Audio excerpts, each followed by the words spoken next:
Hello and welcome to our Gem Pursuit. I'm your host Matthew Weldon, and as always I'm joined by my trusty co-host Alyce Ketcher. Hello Alyce. Hi Matthew, and welcome everyone. This is going to be a big one. This icon, you could even say is an icon among icons when it comes to jewellery, has so many great stories and iconic lines about jewellery and iconic pieces. At least we can only be talking about one person. As she famously said, big girls need big diamonds. Today we're talking about the diamond guru herself, Elizabeth Taylor.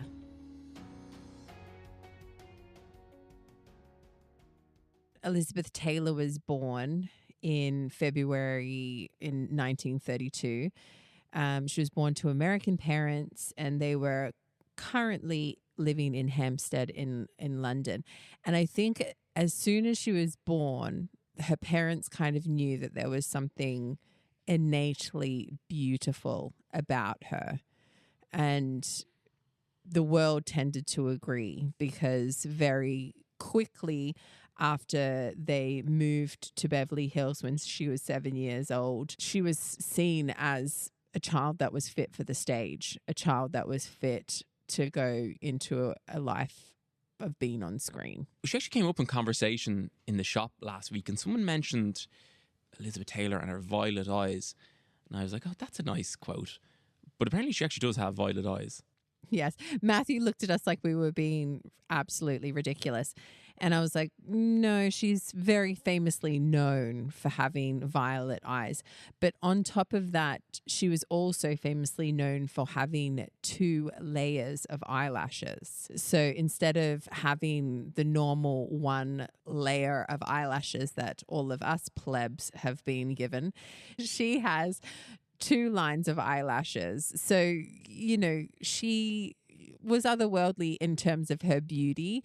And this was quickly noticed by many.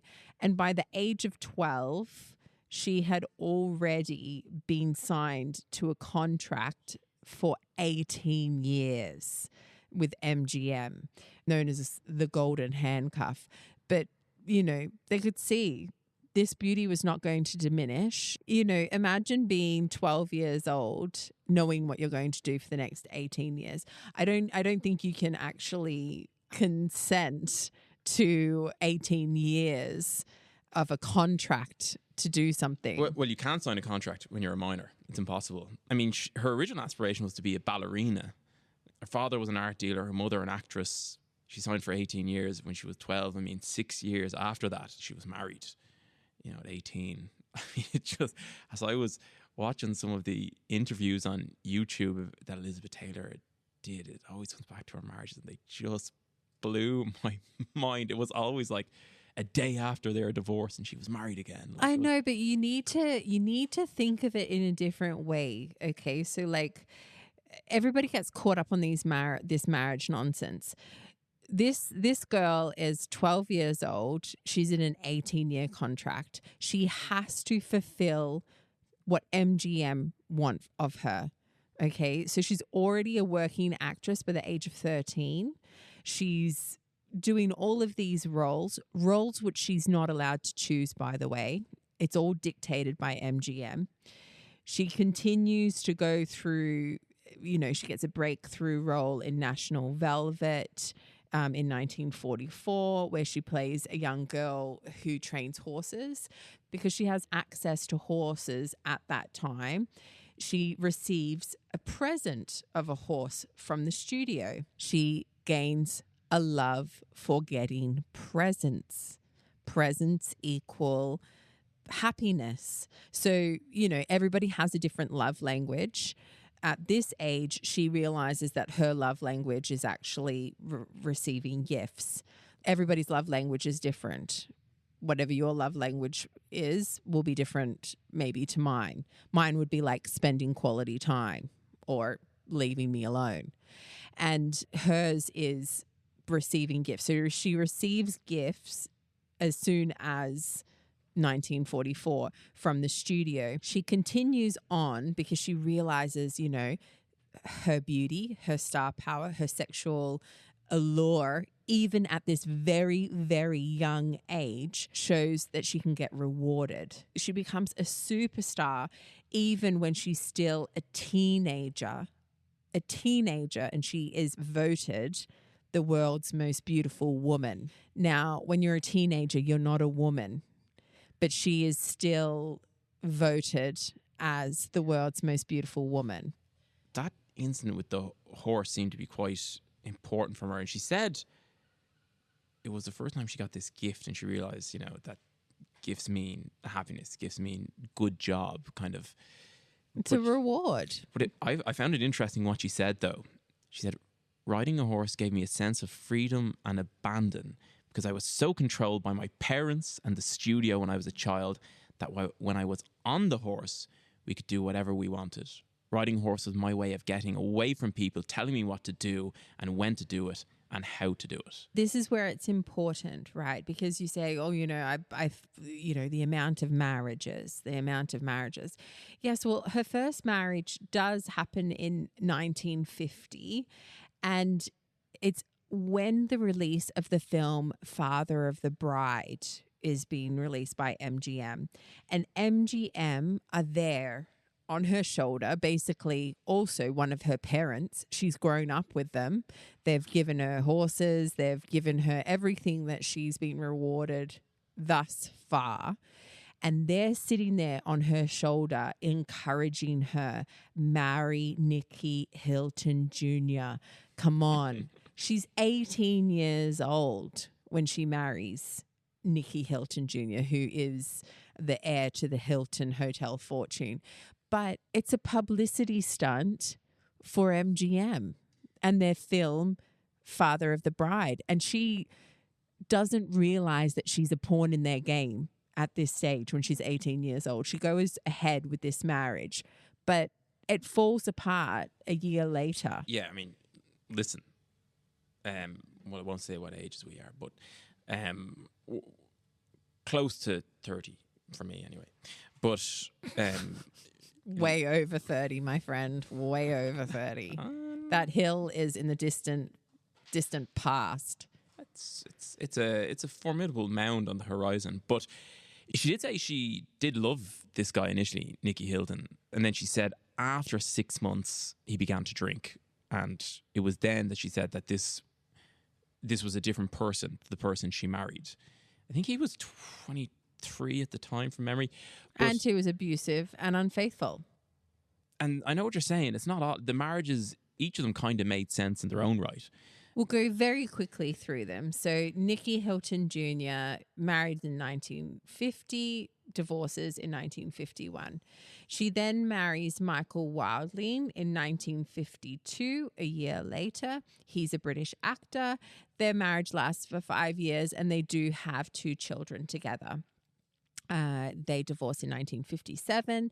Then she marries Mike Todd, who she says she's been in love twice in her life, and she believes that Mike Todd is one of those men.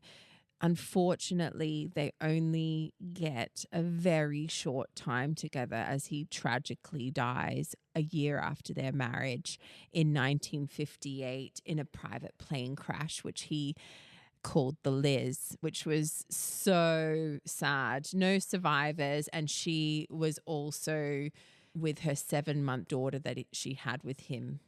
She had a virus. That's why she didn't travel on that flight with him. It's just so sad. So he tragically dies. And then she marries his friend, Eddie Fisher. She's only with Eddie Fisher from 1959 to 1964. That was a bit scandalous. Well, it was more scandalous the fact that she then started a relationship with Richard Burton whilst filming Cleopatra, while she was still married to Eddie Fisher. Yeah, that's pretty scandalous. Although when she got with Eddie Fisher, she said, Mike's dead and I'm alive. What do you expect me to do? Sleep alone? Correct. She's so right. And the thing is, if she was a man, she wouldn't have to explain herself. There wouldn't be a single newspaper written about her if she was a man. She's villainized for falling in love, yet she's put on a pedestal for being so beautiful. this is so important and integral to her story, which we'll get onto in the next part. But Richard Burton, she famously marries twice. She marries him in 1964. They're married for 10 years. They get divorced. And then the following year in 1975, they get married again in that October. And that only lasts a year before they are again divorced. We'll go on about that a little bit later on. And I think that's the key one when people say she's married 8 times with 7 husbands. That's the second, the 2. Yeah, and it's kind of become a bit of a joke to people, but when you actually read through it and understand, it's not nice that she's the punchline of people's jokes.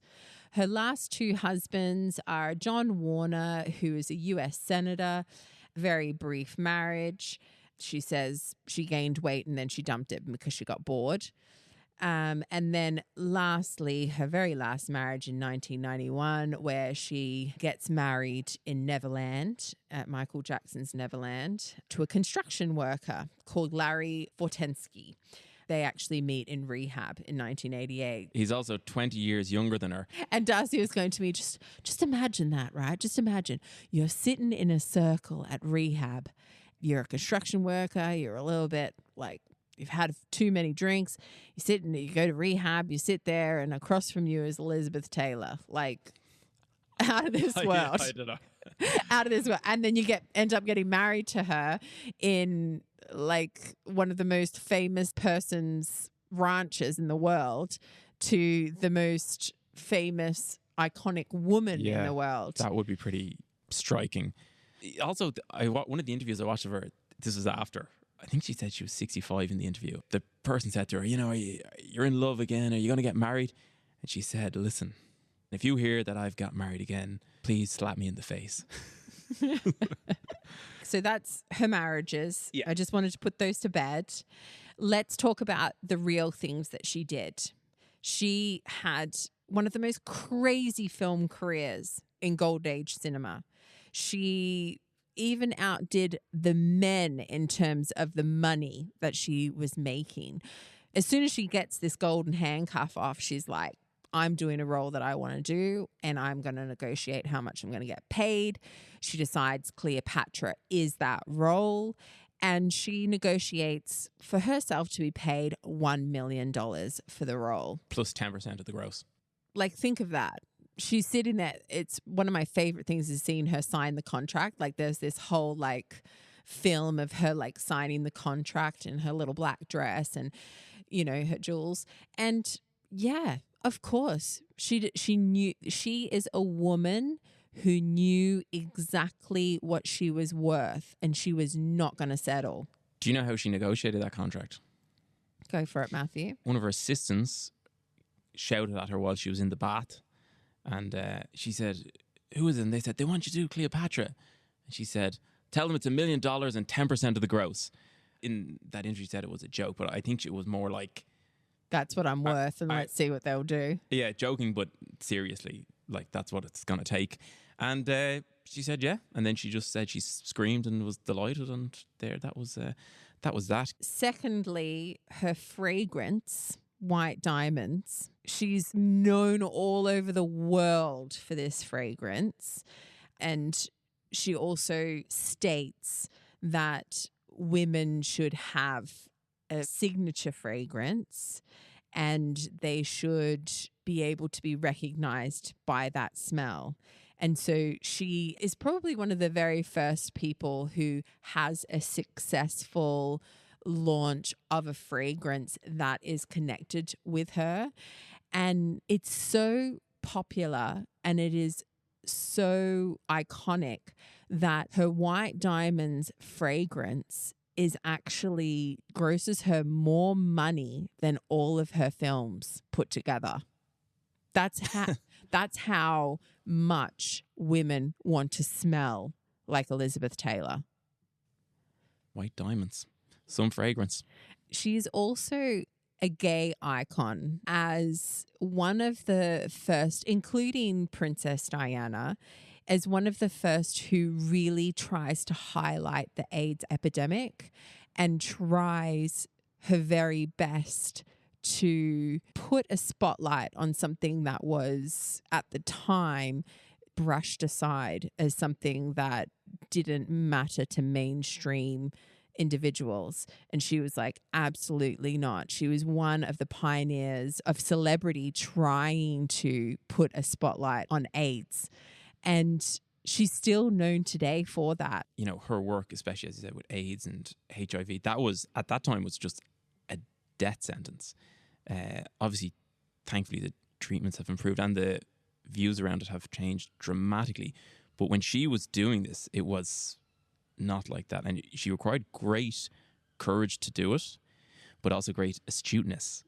And don't forget that when she was married to John Warner, she understood how Washington worked.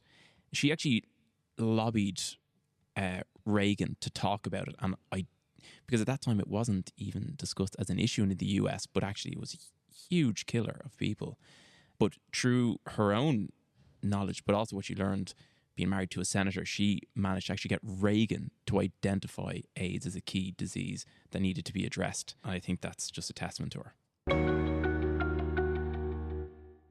Well, Elizabeth Taylor and her jewels. Jewels. That's how you say it if you're from Dublin. You add a Z at the end. This is going to take us a long time. So, like, proper jewelry connoisseur could be in another life. Like, her dad is an art dealer. If she wasn't as strikingly beautiful as she was, with her double eyelashes and her violet eyes and her perfect complexion and stunning figure and talent as an actress overall. So if we just like change all of that. So completely change her as a person. She had an eye for beauty when it comes to jewelry. You know, sometimes we look at certain collections and other icons, like for instance, Marilyn Monroe, when she passed away, a lot of her jewelry collection was actually costume. So she didn't have a lot of key pieces of jewelry. In fact, the majority of it all was costume jewelry. When it comes to Elizabeth Taylor, we're talking about some of the most historic pieces in the world. We're not just talking about beautiful diamonds or gorgeous chains of gold. These are historic pieces that are connected to royalty, that are connected to important periods of time.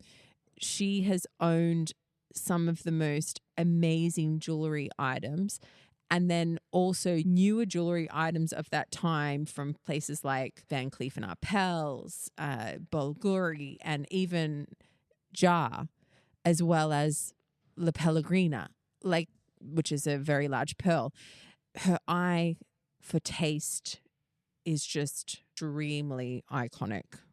There's the quality of her collection, I think, and the really iconic pieces. But what makes this collection really special, is also just the size of it. It's not just a few pieces. Again, I really got into her interviews in preparation for this podcast because she's such an engaging person to actually listen to talk. And she did one interview with Barbara Walters where on the table in front of them, there's some of the really key pieces. And we're going to talk about our favorite pieces in a moment. You know, the ruby lattice bib necklace, for example, the emerald suite, you know, these were laid on the table in front of them. But apparently that was only 10% of her collection.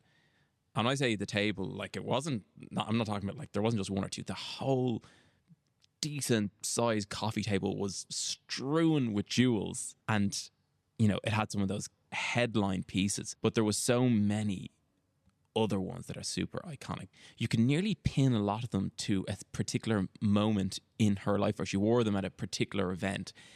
And they all became iconic nearly in their own way. But as I said, it's the breadth of the collection that makes it really special for me. One thing that I think with Elizabeth Taylor, why are we so intrigued by her?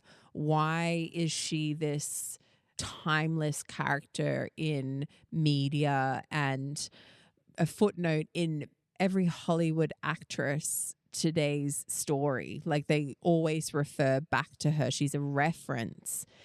And I think the reason why is because we look at the time period that she's from, and the people grow up with her. They see her on the screen. She is constantly in newspapers, in media. There's so much interest in her in terms of her work as an actress, but also in her personal life. She's a form of entertainment in every aspect of her life, but she does not fit the societal norms of the time. And I think this is what makes an icon. They exist in the same time as everybody else, but they do things a different way. And she completely shuns the norms and the boxes that MGM tries to give her and that society tries to give her. You're supposed to be a wife. You're supposed to have children. You're supposed to be married. You're supposed to be embarrassed if you're divorced. And she goes, no, I love who I love and I'm going to marry who I want. I love jewelry and I'm not going to be ashamed of it and I'm going to wear it. And I don't care if you think that it's too much. I am going to wear it because I love it. Famously, someone said to her once, you know, she was wearing the Krupp Diamond and they said to her, you know, that's such a beautiful stone. It shouldn't be on your hand. It should be in a museum. And she looked at them and she said, I let anybody who asks me to try this stone on, to try it on. I wear it so that people can see it and enjoy it like I enjoy it. And I'm a custodian of beauty and I understand that I'm only going to have this for a certain amount of time. And then somebody else is going to enjoy it after I'm not here anymore. But hopefully that's not now. That's a very long time away. But she absolutely does it her own way. And this is why she's so iconic. She gives us something fresh, new, different. It's why she's intriguing. I know exactly what you mean. Making people try it on, it puts a totally different slant onto most people. You think, oh, I'd hold on to them or put them aside. She was the complete opposite. And as you said, I mean, she had all time periods, Belle Epoque, Art Nouveau, Art Deco, Retro. A key element that made Elizabeth Taylor an icon is that she and her insatiable appetite for jewellery also coincided with a time period when cinema became super popular. And she was the poster child, literally, of that moment. And she was very comfortable in her sexuality as well. She understood how to work the men around her through her beauty. She knew how to change the game. I mean, but listen, some of the Mike Todd, there's no better way to spend money than spoiling Elizabeth. When asked about, you know, does her new husbands, did they ever get like worried about all the jewels that her previous husbands used to give her? And she said, oh, well, I don't really know, but I just encourage them to buy me more. Rule breaking at its finest. And this is why we love her. And this is why women everywhere look at her and go, yeah, I want to be like Liz. I want to smell like Liz. I want to have the attitude of Liz. And I want the jewelry of Liz. So we have to talk a bit more in depth about some of the pieces in this collection. Of course, it'll be impossible to cover all of them. But, I mean, obviously there's the famous auction. There's the pieces that were given by particularly Mike Todd and Richard Burton, some very famous pieces. What pieces, Lee, stand out to you? I would say the pieces that we have to talk about that people associate with her are, of course, her massive diamonds, both of which kind of get renamed after her. So the most important diamond, I would say, is probably the Krupp Diamond, which gets renamed the Elizabeth Taylor Diamond, which was a gift from Richard Burton in 1968. Massive. Let me just go over it very quickly. It's a 33.19 carat Ashercut diamond. An Asher cut is like an octagonal cut that has terraced facets that go down through the stone.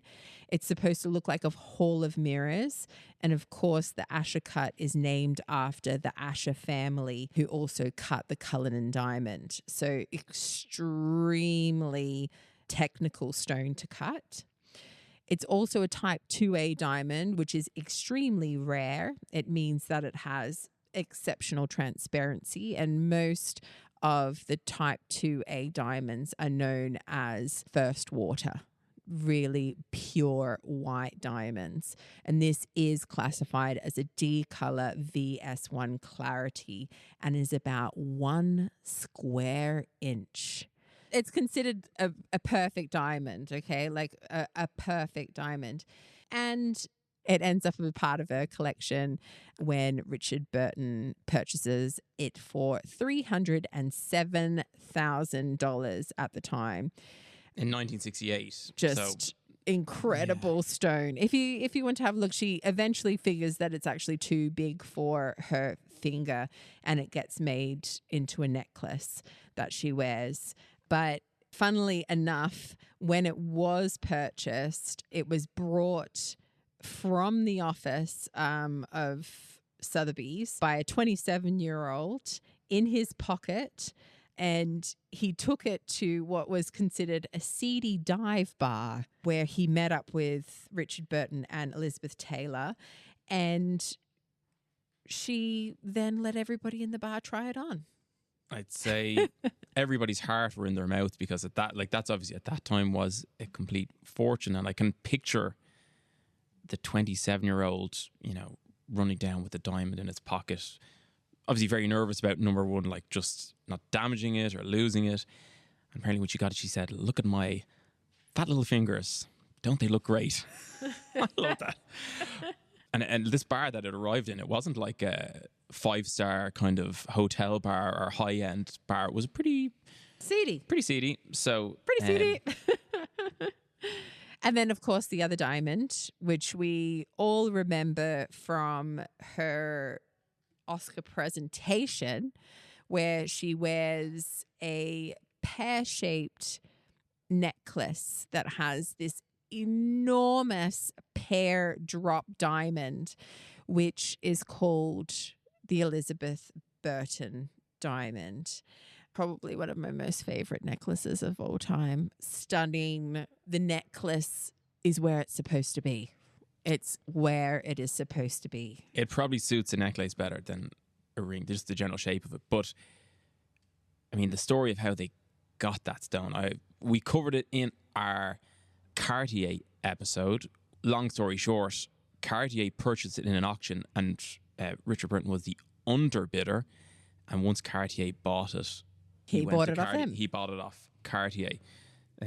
He gave his representative a limit of $1 million to purchase that diamond at auction, and then it sold for $1,050,000. So, but to get the full details, definitely listen to our Cartier episode.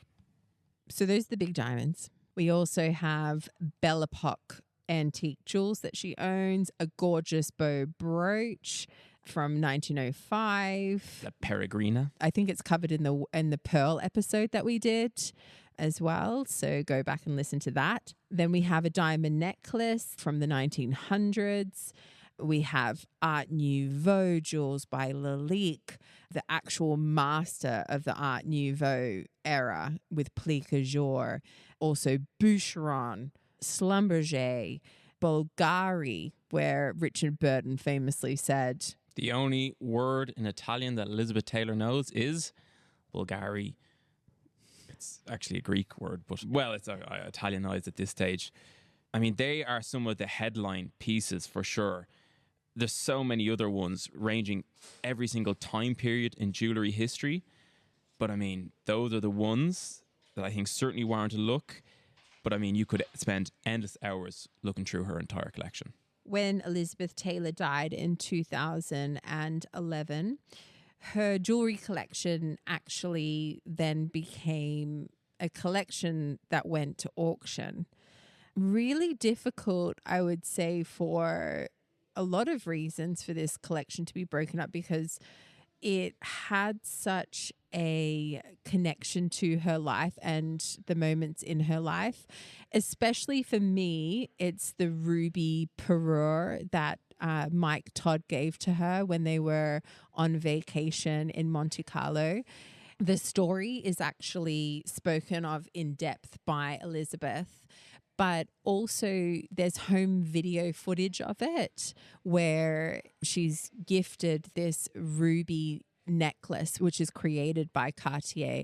She's doing laps in the pool at their villa in Monte Carlo, and he comes out with a red box, and she's standing by the edge of the pool, and you know, they're embracing, truly in love. If you have a look, there's interviews of them together.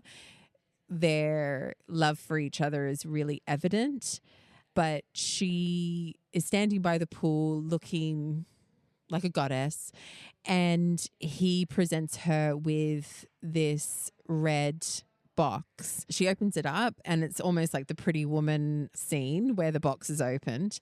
She turns around and he places the necklace onto her, and then he puts earrings on her, and then he puts a bracelet on her. So it's a diamond and ruby parure that is created by Cartier, and they're standing by the pool, and there's no mirror for her to look in, is what she says, to admire the stones. So she peeps her head over the side of the pool and stares at herself in the water to see her reflection with this jewelry on, and she shrieks with glee.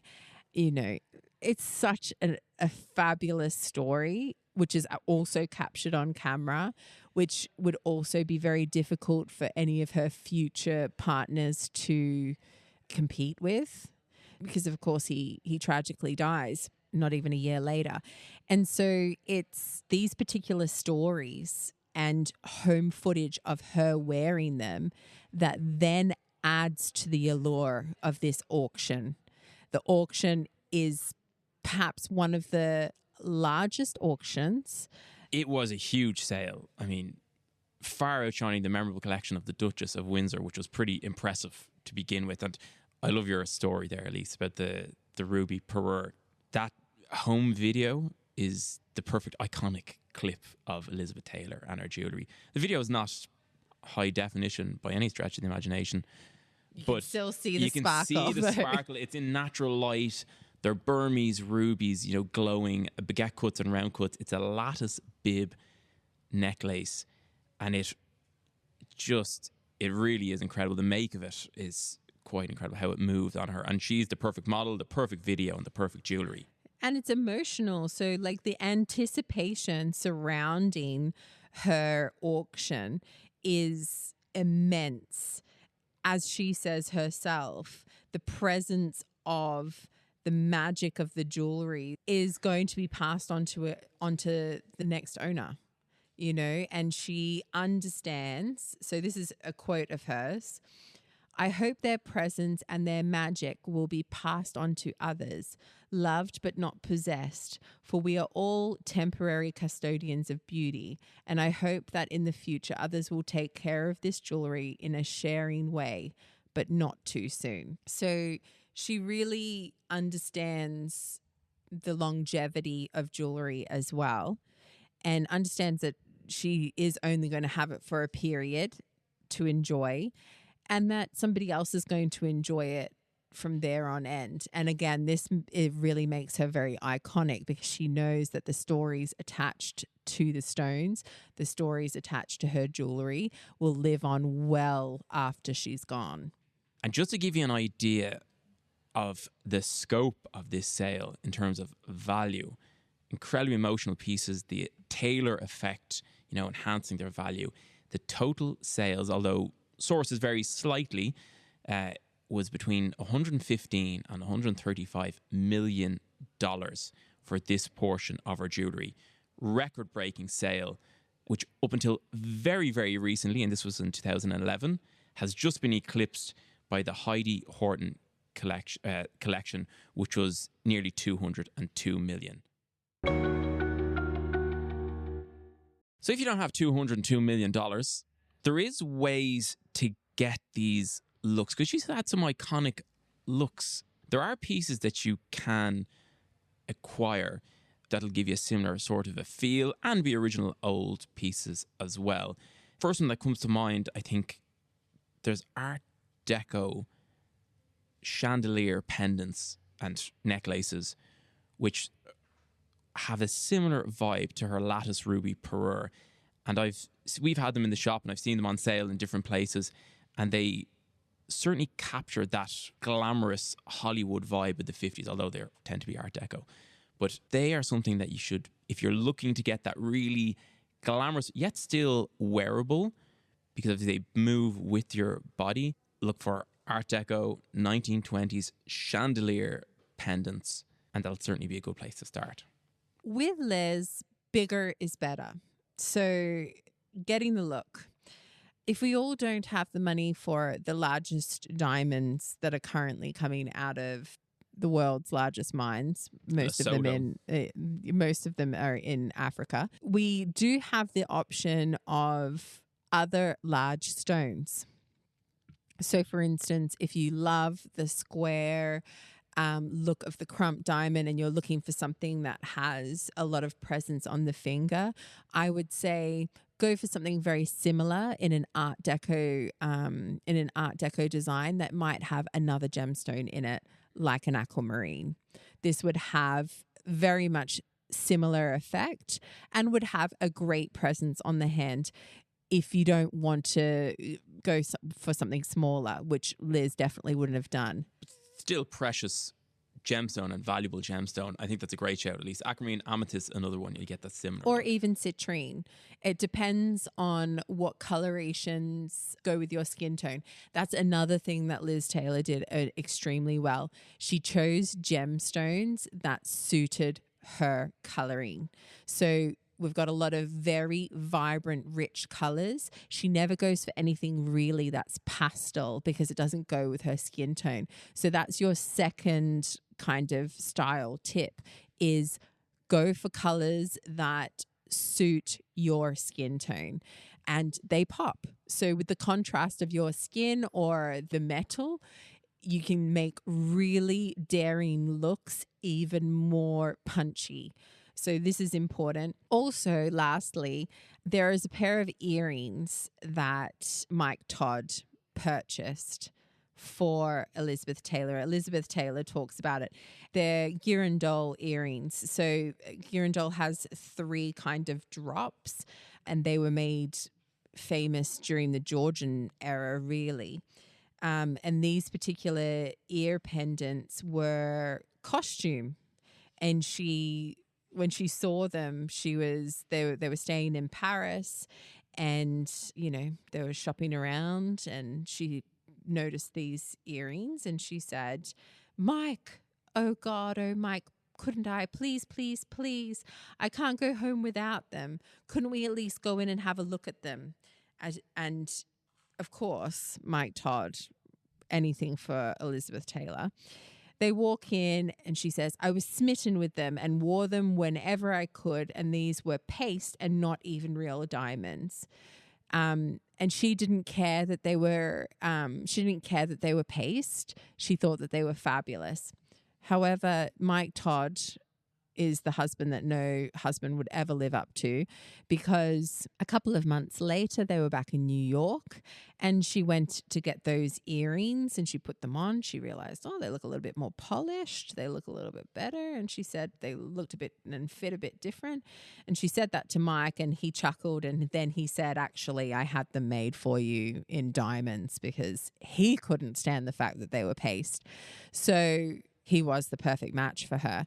But this is really a great way to remember that Elizabeth Taylor also didn't mind wearing elements of costume jewellery with her real items. And these particular girandole earrings are her favourite earrings. You see her in a lot of different events wearing these earrings. So when looking about styling, remember to always make it your own. Bigger is better. And mixing a little bit of paste in there did nobody no harm. They must be difficult because you haven't mentioned the question I yet. haven't even looked at them. Haven't even read them yet. So I'm like, I haven't even read them yet. So I'm like, yes, it is my turn to ask you first. It's always going to be too easy for you, Matthew, because we have to make sure that we get popular culture items that you might, in some way, from under your hurling rock, have found, which is a difficult thing to do. Jewellery, hurling, and Dogs. accountancy. And dogs. They're my areas. I wouldn't sell yourself with those ones. You stick with the jewellery. Question 1, Matthew, for Gem Trivial Pursuit. Good luck. And Thank you. And Thank you. Appreciate it. Don't fall too much. Question 1. Elizabeth Taylor featured as a guest star on which TV show in 1992, where she voiced Maggie's first word? What? What? In Ireland, the H in what is actually pronounced. They go, what? Elizabeth Taylor appeared as a guest on which TV show in 1992, where she voiced Maggie's first word? Barbara Walters show? The Simpsons. I wasn't listening. I was like, what does Maggie's first word mean? God, I should have thought about that. I deserve Question 2. I'm up against it. It's very difficult questions, Ross. I mean, I don't know how you expect me to get them, quite honestly. Question 2. Elizabeth Taylor starred in her breakout film when she was 12 years old. But what was it called? Her very first film. You've got 5 seconds. 4, 3. Stop looking at your notes. 2, 1. I don't know what her first one was. National Velvet. Question 3. Elizabeth Taylor was a guest at her friend Michael Jackson's wedding in 1994. Never Neverland. No. But who was he marrying? Who was Michael Jackson marrying in 1994? 5. Lisa Marie? Is that the daughter? Of Presley. Yes. Correct. Ding, ding, ding, ding, ding, ding, ding. I'm not quite sure what I answered there, but okay. Lisa Marie, daughter Presley. You're just saying words, hoping some of them will hit now. Okay. Okay. Right. Yeah. So that's 1 out of 3 for Matthew today. Yeah, trying to even the playing field there. Well done, Russ. I'm sure these are a lot harder than those. So here we go. They're not. They're quite the same, if not easier. I mean, I suppose you want to make it a fair competition. And you have a fantastic knowledge of popular things. I actually should be. Hurry up. Question 1. In my own good time, question 1. In 1987, Elizabeth Taylor became the second female celebrity to launch a perfume brand with her fragrance Passion.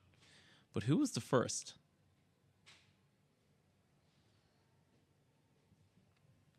Who was the first person to release a perfume brand?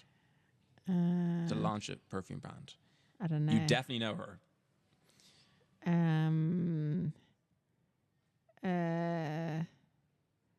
Elizabeth Arden. Sophia Loren in 1981. Okay. Yeah, no. I definitely would have got that. Question 2. Which well-known talk show host interviewed Elizabeth Taylor in a famous 1993 interview that became one of the most watched in television history? Barbara Walton. Oprah Winfrey. Okay. Elizabeth This is not going well for us, guys. I felt the same. Question 3. Elizabeth Taylor made headlines when she helped smuggle a popular 1980s musician out of rehab to perform at a Live Aid concert? Who was that musician? What on earth? Martha. Oh, there's our canine department chirping in. Oh, sorry, Martha. I have Freddie Mercury. David Bowie. I would never have got that either. There you go. You're ahead again, just how Ross wants it. That was very challenging, and the score only matters at the very end, and there's still quite a few icon episodes to go. Wow. So chin up. I will kill you. Listen, we're going to thank everyone for joining us there on another gem pursuit. Make sure you follow and subscribe to this podcast if you want to keep up to date with the latest episodes. This episode was produced by Ross Hannon of Tape Deck, with research and project management by Veronique Gauguin. Alyce, as always, a massive thank you for joining. Thanks, Matthew. And from me, Matthew Weldon, until the next time, it's goodbye for now.